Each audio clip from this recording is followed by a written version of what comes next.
Hi everyone, this is Amy from the Helms Academy, and today we'll be talking about our Reading and Writing Club recap from March 30th, 2021, where we talked about using quotes in your essay.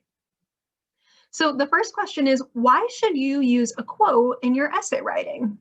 Well, if you're writing an essay, most likely if you're taking the HiSET or GED test, they give you some text to read first, and then you have to make a decision about those texts, which side you're on of the argument.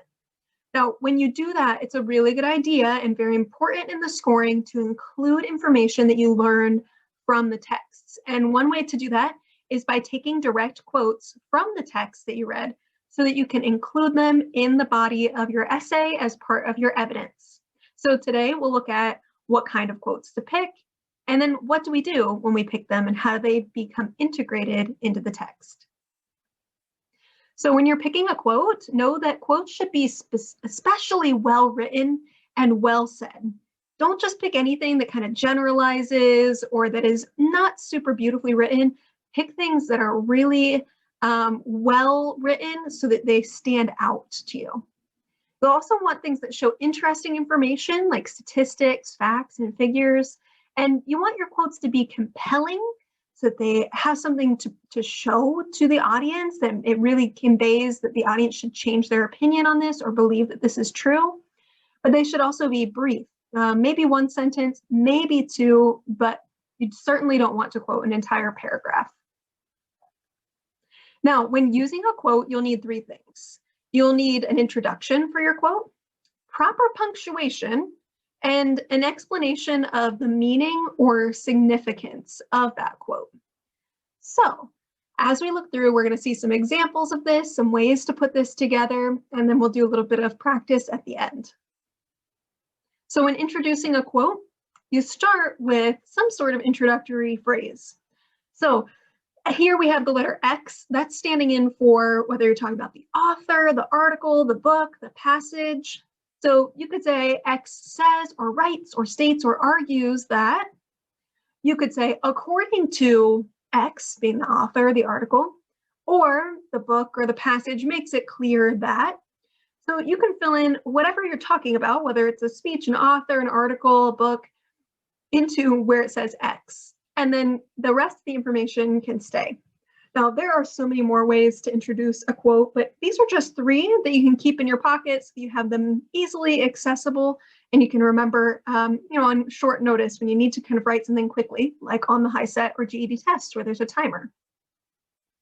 Now, punctuation is also important for quotations. So it is really important that we use quotation marks, and quotation marks are the doubles that you see on the screen there, and you'll need to put them around the exact words taken from the text.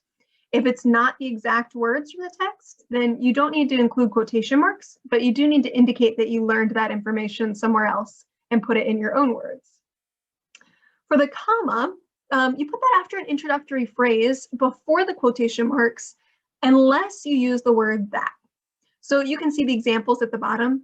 The author states, comma, quotation mark, cats make good pets. The second one, though, says the author argues that, quotation mark, cats make good pets, end quote. So you can see the first one, it's just a phrase that ends with states, and we use a comma to separate that from the statement. But when we make that statement part of the sentence with the word that, we do not need a comma. Now, a little bonus information. Sometimes the question is, should I put my punctuation, like a period, a question mark, or exclamation point, inside of the quotation marks or outside? Generally, more often than not, you're going to put it on the inside, like the first example here. The author states, cats make good pets. Now, you'll see here that we have a comma, we have the quotation marks, and then we put the period inside the quotation marks. But the only way that this might be different is if the punctuation does not fit with the original quote. Let me give you an example. The second sentence says, what does the author mean when she says that cats make good pets? Now you notice the question mark is outside because the question mark really goes with the question, what does the author mean? It does not go with cats make good pets. That should be a statement. Cats make good pets. but it's part of a question, some text that's included as part of a question. So because it's in the statement, but the question mark does not go with the original text, we'll put it outside of the quotation marks. Now, when in doubt, go with the inside. This is not something that they're particularly picky on when you're looking at the HiSET or GED and making those corrections, but it is a good rule to know, especially if you're planning to go on to further education. Now, giving an explanation. Don't leave your quote without an explanation. It just leaves it hanging in the air, and then we're wondering why you included it.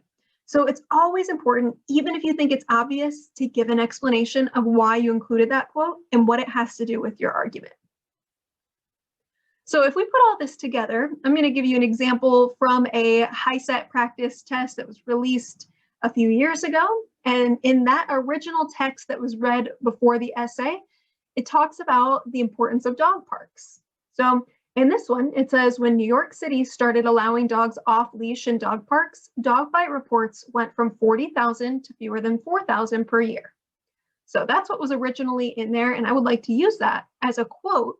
And one reason is that I see those numbers and they're very important, and it's a very specific study. So what a great way to get my readers' attention by including this information that I learned from the article that I read. So how do I put this in an essay? Well, let's put it in the context of an entire paragraph. It says here, dog parks are better for the safety of the city. According to the article, when New York City started allowing dogs off leash in dog parks, dog bite reports went from 40,000 to fewer than 4,000 per year. This statistic shows the importance and difference that a park can make in not just the lives of dog owners, but all people who live in that city. In order to protect the well-being of our citizens, there must be a free space for our dogs to roam. So here you can see in the dark blue, I introduced the quote. In the green, I put the quote with the quotation marks, and you'll notice a comma before that first quotation mark. And then in the purple, I gave an explanation of why I picked that quote, what it means to my argument. Now, the two gray sentences on either end of this, one is an introductory sentence or a topic sentence. So it's giving my reader the idea of what I'm arguing in this paragraph. And the last sentence is much like the first sentence in that it's supposed to kind of be like a sandwich, right? With the bread on either side. So it's supposed to wrap up this argument nicely into something that's well-rounded. So here it's talking about the well-being of the citizens and arguing for that free space for the dogs. So once again, restating what I'm arguing for here. Now, this is the full version of that text. You can see in the second paragraph at the end, the quote about New York City that we saw in the last slide. But there were lots of other things that we could pull out of this article that would be good things to quote. So for example, you could talk about the rental units being, the rental units house 68% of city residents up in the first paragraph, and talk about the importance of those rental units having some open space to take their dogs. You could quote this piece from the ASPCA, which is a great organization to be able to support this information because we know that they're a well-known and established organization. So using that kind of name can give even more weight to your argument. We could talk about the New York City dog bites going down. We could talk about the number of animals in shelters each year and why they're in shelters. We could talk about property values, and we could talk about people choosing where to live based on dog parks. So just by looking at this article, there are already so many things that could be great quotes, and we want to pick the ones that are best. For example, that first line, our city is in desperate need of a dog park. That's a great opening line for this article, but it's not a great quote because it doesn't really give us any specific information.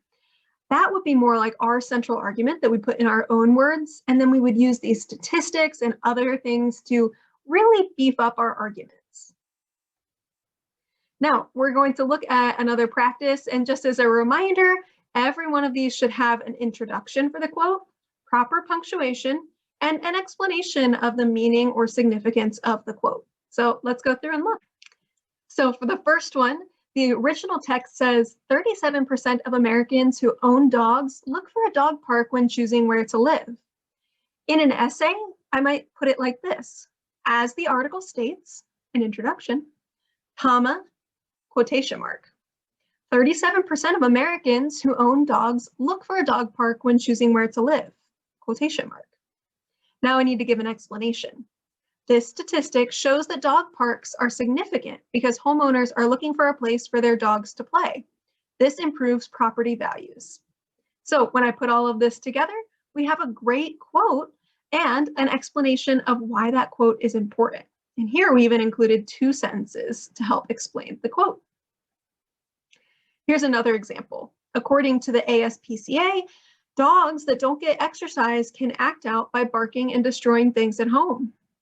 Now, how do I include this in an essay? I might say, according to the author, the ASPCA says that dogs that don't get exercise can act out by barking and destroying things at home.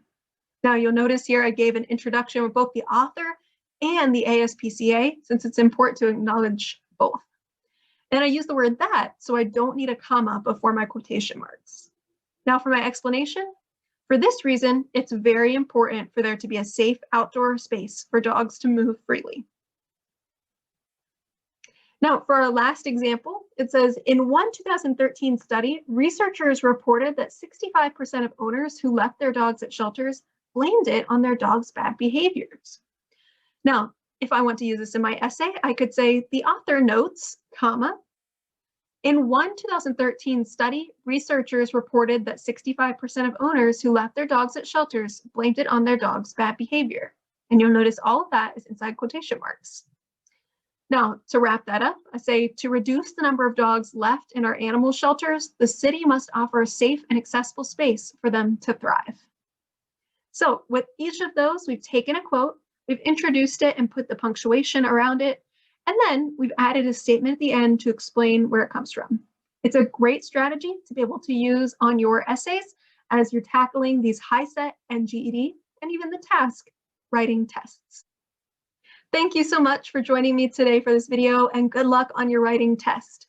We have tons more videos for you to check out here on our Helms Academy YouTube page. And don't miss our playlist options to focus on things like social studies, science, study skills, math, reading, and writing. We also have the Facebook and Instagram pages for the Helms Academy and our website at helmsacademy.org.